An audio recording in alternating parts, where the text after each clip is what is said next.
पिछले वीडियो में आपने सुना कि जिन उग्रवादियों ने हमारे हिंदुस्तान के जहाज को हाईजैक किया था वो हमारे साथ थे। उनसे कुछ बातें पता चली तो सोचने पर मजबूर हो गया और अब भारत वापसी के लिए लाहौर। कैद के दिन बहुत मज़े से गुजर रहे थे। जेल में हमारी हुकूमत का सिक्का चल रहा था, सिवाय पाकिस्तानी कैदियों से मशक्क़त करवाने और उन पर रोब गांठने के और कोई काम नहीं था।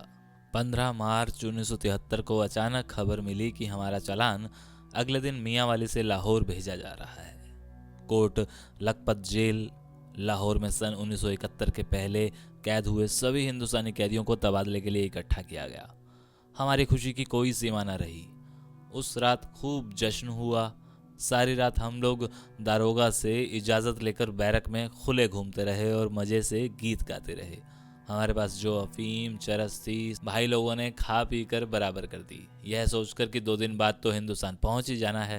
अगले दिन शाम को माड़ी इंडस एक्सप्रेस से हम लोग वापस लाहौर रवाना हुए। रास्ते में गारद वाले हमारे साथ बहुत खुश इखलाकी से पेश आते रहे। हम जागते रहे, गारद सोती रही, क्योंकि उन्हें इल्म था कि अब बहुत जल्द हमारा वापस हिंदुस्तान तबादला होना है, इसलिए हम भागने की कोशिश नहीं करेंगे। गाड़ी जब लाहौर स्टेशन पर पहुंची तो दुनिया बदली हुई थी। पैंट के तंग पोंचों की जगह बेल बॉटम का रिवाज आ गया था। लड़के लंबे लंबे बाल बढ़ाए, दाढ़ी मुंह सफाचट, बिल्कुल लड़कियां लगते थे। हम बहुत खुश थे। उस वक्त कोट लखपत जेल के दरोगा मेजर सैयद बुखारी हुआ करते थे। मुल्तान में हमारे साथ डिप्टी दरोगा की हैसियत से रह चुके थे। वहाँ पर उसका सलूक जहाँ हमारे साथ गैर इंसानी और जालिमाना था, यहाँ वही मेजर बुखारी हमसे बड़े अदब से पेश आए। चालान के लिए आए सभी कैदियों को उन्होंने जेल के लॉन में बिठाया और तकरीर हुई। प्यारे हिंदुस्तानी भाइयों, अभी तक आप पाकिस्तान की जेलों में कैद रहे, लेकिन सदर पाकिस्तान जनाब जुल्फ़िकार अली भुट्टो के हुक्म से आप सबकी कैद तोड़ दी गई है और आप सब यहाँ मेरे पास एक मेहमान की हैसियत से हैं। ये जेल तबादला होने वाले सभी हिंदुस्तानी कैदियों के लिए एक कैंप है। अब आप अपने आप को कैदी ना समझें, आप हमारे मेहमान हैं। जब कभी जिस के तबादले की बारी आएगी, हम उसे गाड़ी में बैठाकर बागा बॉर्डर भेज देंगे। वहाँ से आप सही सलामत अपने माँ बाप, भाई बहन और बीवी बच्चों के बीच चले जाएंगे। यहाँ हम अब आपको लिखने के लिए चिट्ठियाँ देंगे ताकि आप अपने घर वालों के साथ ख़तो खिताबत कर सकें। अब आप अपनी बैरकों में जाएं, आराम करें। पाकिस्तान की दूसरी जेलों से आए हुए आपके भाई बंधु मौजूद हैं, जो आपके पहले आ चुके हैं और अभी कुछ आ रहे हैं। आपके लिए हमने नए कपड़े, चादरें, तौलिए वगैरह देने का ऑर्डर दे दिया है, जो आपको आपकी बैरक में पहुंच के बाद मिल जाएंगे। उसके बाद हम अपनी बैरकों में आ गए।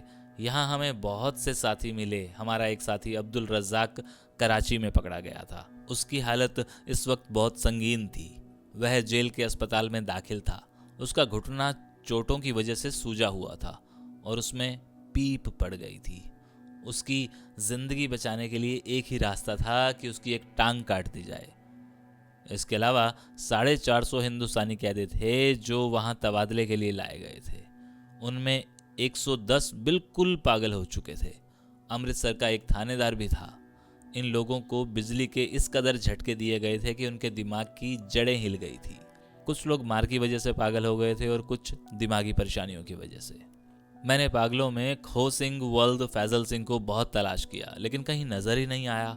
लगता था कि या तो इन लोगों ने उसे मार दिया था या 32B defence of Pakistan rule लगाकर अटक के किले में भेज दिया था, जहाँ से कभी कोई हिंदुस्तानी कैदी आज तक जिंदा वापस नहीं निकला।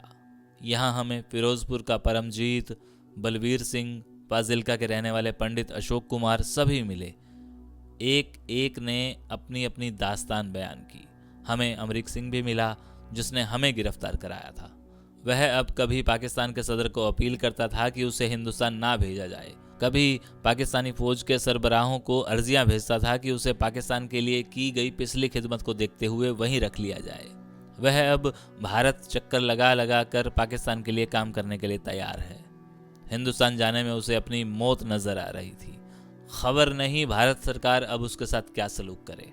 कभी वह मेरे पास आता और कभी उन साथियों के पास बैठ जाता जिनके साथ वो शुरू शुरू में रहता था। रोता, गिड़गिड़ाता और माफ़िया मांगता हुआ कहता, खुदा के लिए मुझे माफ़ कर दो, मेरे साथ बहुत हो चुकी, मुझे मेरी गद्दारी की सज़ा मिल चुकी है, इसलिए अब भारत जाकर मेरे खिलाफ बयान ना देना। और हम उसे कहते, अमरीक सिंह, क्या हमारी इंटेलिजेंस इस कदर बेवकूफ़ है कि उसको अब तक पाकिस्तान में तुम्हारी हरकतों का जो तुमने किया है उसका पता बिल्कुल नहीं चला होगा? हम अपने आप तुम्हारे खिलाफ कुछ नहीं कहेंगे, लेकिन अगर हुकूमत ने पूछा तो हमें मजबूरन सब कुछ सच सच बतलाना होगा। तुमने हमारे साथ कोई नेकी तो नहीं की ना? जो सज़ा तुमने पाई है और पाओगे वह सब तुम्हारे कर्मों का फल है, उसमें हम लोग क्या कर सकते हैं? बांग्लादेश बन चुका है।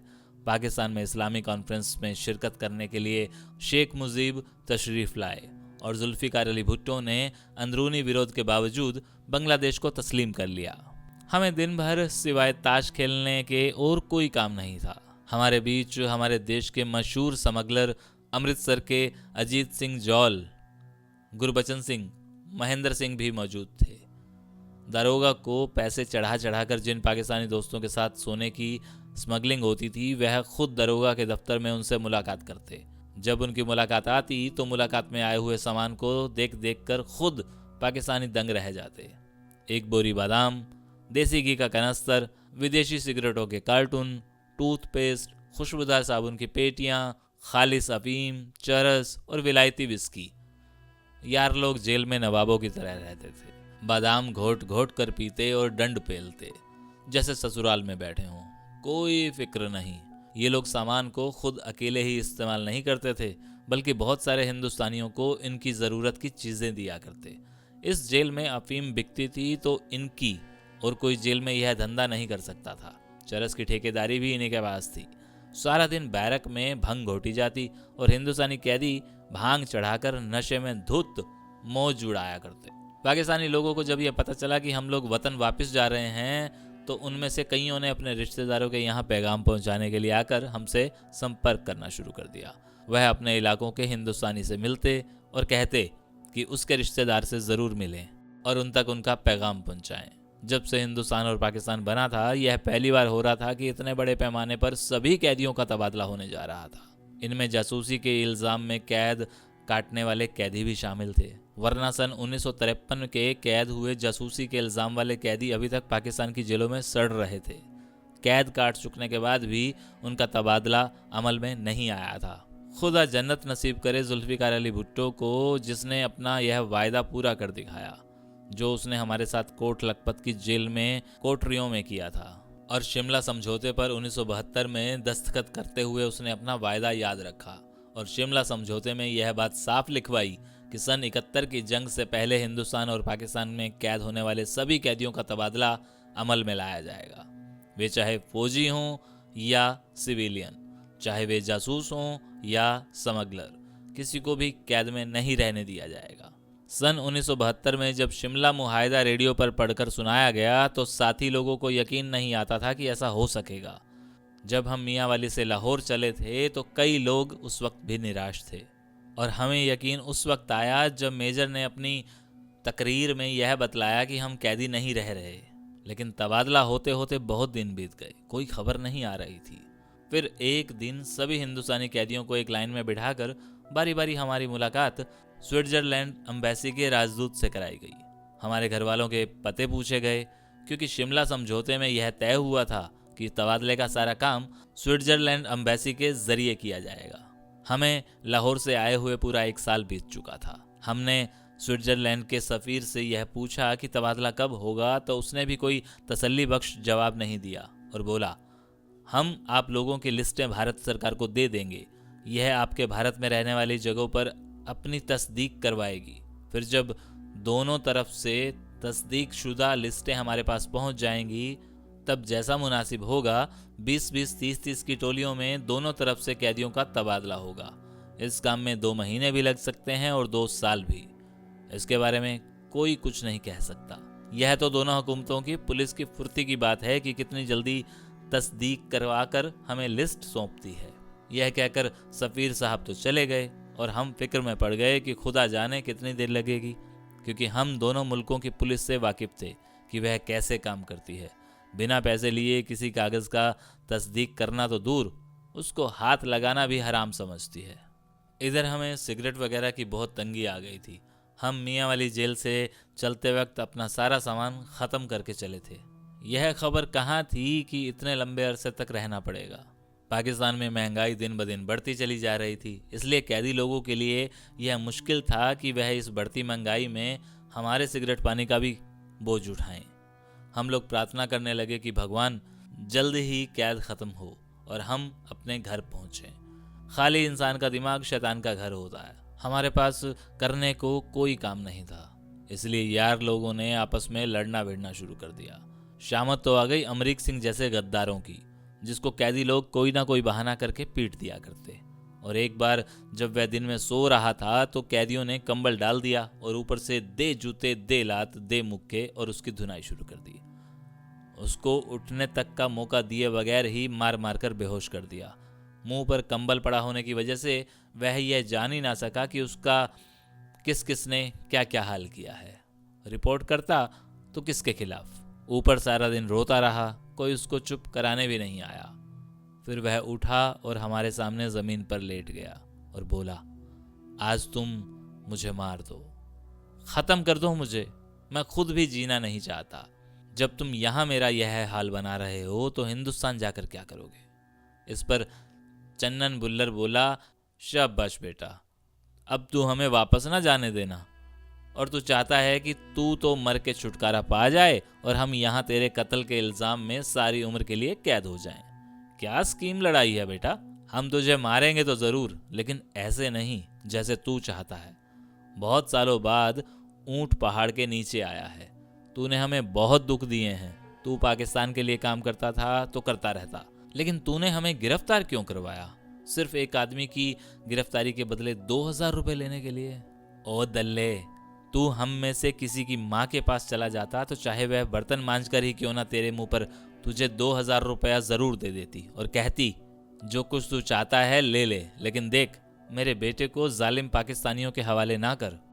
उन्हीं दिनों दारोगा सैयद मेजर बुखारी बदल कर चला गया। उसकी जगह हमीद खान पिस्तौल दरोगा बनकर आया।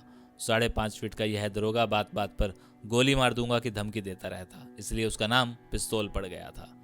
उसको दरोगा बनकर आया अभी कुछ ही दिन हुए थे कि जनरल याया खान की महबूबा बेगम अकलीम अख्तर उर्फ जनरल रानी लाहौर में हवालाती बनकर आई।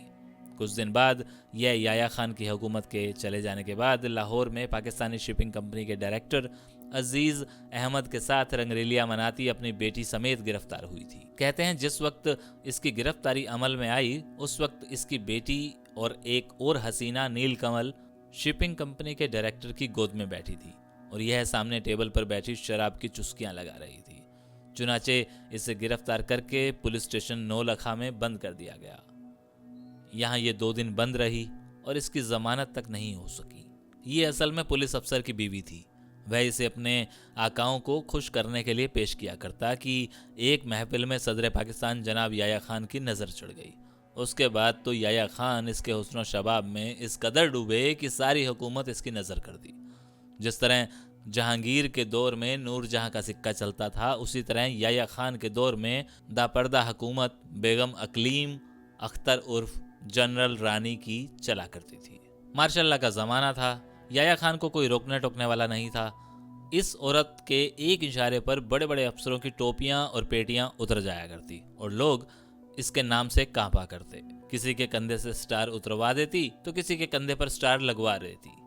किसी की प्रमोशन, किसी की डिमोशन यह बैठे बैठे शराब के प्याले पर तय कर दिया करती। मजाल है किसी की जो जनरल रानी का हुक्म टाल दे।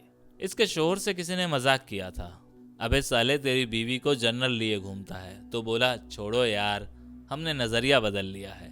हम तो सोचते हैं कि ये बीवी याया खान की है और कभी कभी हमें भी हाथ मारने का मौका मिल जाता है। जिस कौम के सदर और शोहर इस दिमाग के हों उस कौम का खुदा ही मालिक है। जब यह जनरल रानी कोट लखपत जेल में बंद हुई तो जनाने खाने में इसके जोर जोर से रोने की आवाज़ें रात के सन्नाटे में हमारे बैरक में सुनाई देती थी। इसके साथ दूसरी और भी कैदी थी, वे भी ज़्यादातर जिस्म का ही धंधा करने वाली थी। ये इतने गंदे गंदे और वाहियात शेर पढ़ती, गीत गाती कि आदमी भी शर्मा जाए। इस वक्त याया खान की हुकूमत जा चुकी थी, इसलिए दारोगा हसीन खान पिस्तौल ने सोचा कि क्यों ना वह मौके का फ़ायदा उठाए। लिहाजा हर रोज़ सुबह वह अपने दफ्तर में इसे बुला लिया करता और शाम को 5 बजे वापस इसकी कोठरी में भेज दिया करता। ये बड़े नंगे अल्फाज में कहती, घिसी हुई चमड़ी को क्या फ़र्क पड़ता है। अगर इतनी सी बात में वह दरोगा मेरे आराम के सामान अता करता है तो मुझे क्या एतराज़ है। मैं तो वो नदी हूँ जिसमें इस जैसे सैकड़ों डुबकियां लगा चुके हैं। सारा सारा दिन दरोगा इसे लेकर बैठा रहता। जेल का इंतज़ाम अपने डिप्टी पर था। हाँ, जिस दिन इसे जेल का दौरा लगाना होता जल्दी जल्दी दौरे का काम ख़त्म करता और फिर इसे लेकर अपने दफ्तर में बैठ जाता। दफ्तर के अंदर ये दोनों सारा दिन शराब नोशी करते और बगलगीर होकर बैठे रहते। दफ्तर के सभी दरवाजे खिड़कियां बंद। इस दौरान जब जनरल रानी हमीद खान पिस्तौल के पास बैठी होती तो किसी को भी मिलने की इजाज़त नहीं होती। एक बार ऐसे ही जब यह लोग रोमांस बिढ़ा रहे थे तभी 2 कैदी जिनकी आपस में दुश्मनी थी, आपस में जेल की ड्योढ़ी के अंदर ही एक दूसरे पर चाकू लेकर झपट पड़े। जेल में अलार्म हो गया। दरोगा फटाफट अपनी पैंट के बटन बंद करता हुआ बाहर आया और जल्दबाजी में शीशे में मुंह देखना भूल गया। उसके मुंह के दोनों तरफ जनरल रानी के लबों की सुर्खियों के बड़े बड़े निशान थे। आते ही कैदियों से बड़े गुस्से में मुखातिब हुआ, ड्योढ़ी में हंगामा करते हुए तुम्हें शर्म नहीं आती? गोली मार दूंगा। क्या कर रहे थे? दरोगा के चेहरे की तरफ देखकर दोनों दुश्मन कैदी हंसने लगे और उनमें से एक बड़ी ढिठाई से बोला, जनाब, हम तो अपनी दुश्मनी निकाल रहे थे। यहाँ चाकू भी चले लेकिन खून नहीं निकला, पर हैरानी है आपका मुंह कैसे लाल हो रहा है। जाइए मुंह साफ करके आइए। अपने चेहरे पर जनरल रानी के लबों की सुर्खी लगी है। आपके चेहरे पर जनरल रानी के लबों की सुर्खी लगी है। यह सुनते ही दरोगा बौखला कर रह गया। उसे अपनी भूल का एहसास हुआ। बको मत, ले जाओ इनको, कहता हुआ दफ्तर के अंदर घुस गया। दोनों कैदी दफ्तर के बाहर उसे माँ बहन की नंगी नंगी गंदी गंदी गालियां देते हुए ड्योढ़ी के दरवाजे से अंदर आ गए। जेल वार्डन ने उन्हें खींच खींच कर वापस उनकी कोठरी में बंद कर दिया। उनके 15 मिनट बाद जनरल रानी भी जल्दी जल्दी निकलकर अपनी कोठरी में चली गई। लेकिन इस घटना का यह असर हुआ कि उसके बाद दरोगा ने स्कैंडल से बचने के लिए उसे अपने दफ्तर बुलाना बंद कर दिया। अपनी बुराइयों के बावजूद जनरल रानी नेक दिल औरत थी। अपनी मुलाकात में आया हुआ सामान गरीब कैदियों में तकसीम करवा दिया करती। अस्पताल के मरीजों को दूध और फल दिया करती। कुछ शख्सियतें ऐसी होती हैं जो अपने आप में एक हंगामा लिए होते हैं और जनरल रानी भी उनमें से एक थी। सुनने में आया था कि वह कहा करती, मैंने अपना जिस्म अपनी मर्जी से किसी के हवाले किया तो ठीक, लेकिन किसी की यह मजाल कि मेरी मर्जी के खिलाफ मुझे हाथ लगाए। भुट्टो आज मुझसे बदला ले रहा है, इसलिए कि जिस वक्त मैं याया खान के साथ वाबस्ता थी उस वक्त उसने बहुत कोशिशें की कि मुझ पर हाथ साफ करे, लेकिन उसको मैंने कभी घास ही नहीं डाली और ताबे जिंदगी नहीं डालूंगी। क्या हुआ अगर मेरी किस्मत का नक्शा बिगड़ गया है? मैं जनरल रानी हूँ, टूट सकती हूँ, झुक नहीं सकती। भुट्टो खुद क्या करता है अच्छी तरह मालूम है। बड़ा सदर बना फिरता है। उसकी असलियत से मैं वाकिफ हूँ। जहाँ जहाँ जाता है छोकरियाँ सप्लाई करने वाले दल्ले इसे घेरे रहते हैं। यह क्या संवारेगा मुल्क को?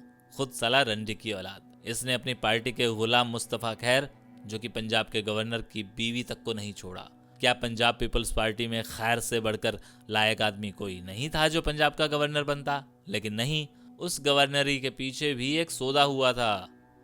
खैर की शादी होते ही इसने उसे 10 दिन के लिए मुल्क से बाहर भेज दिया और आप इस दौरान उसकी बीवी के साथ गवर्नर हाउस में पड़ा रहा।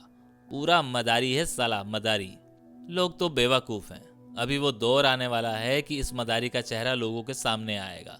जगह जगह इसके खिलाफ बगावत होगी और इसको सदर की कुर्सी पर बैठाने वाले हाथ ही इसके गले की तरफ लपकेंगे। यह पीपल्स पार्टी और इसके चमचे, जो खुद गुंडों का जमावड़ा है, इस देश की हुकूमत नहीं चला सकते।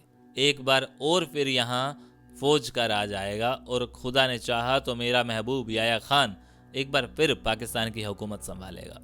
तब मैं इन सब सालों से इनकी करतूतों का हिसाब लूंगी।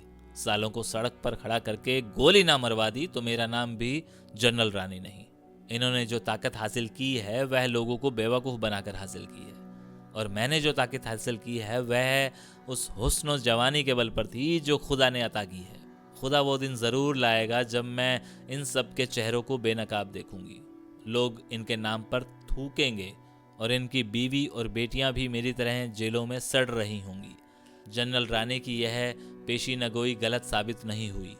आज जब मैं इस किताब के वर्क तहरीर कर रहा हूँ तो अखबार की सुर्खियाँ मेरे सामने हैं कि जुल्फ़िकार अली भुट्टो की बीवी नुसरत भुट्टो और बेटी बेनज़ीर दोनों जेल में बंद हैं और उनके खिलाफ फौजी अदालती मुकदमे ज़ेरे समाइत हैं।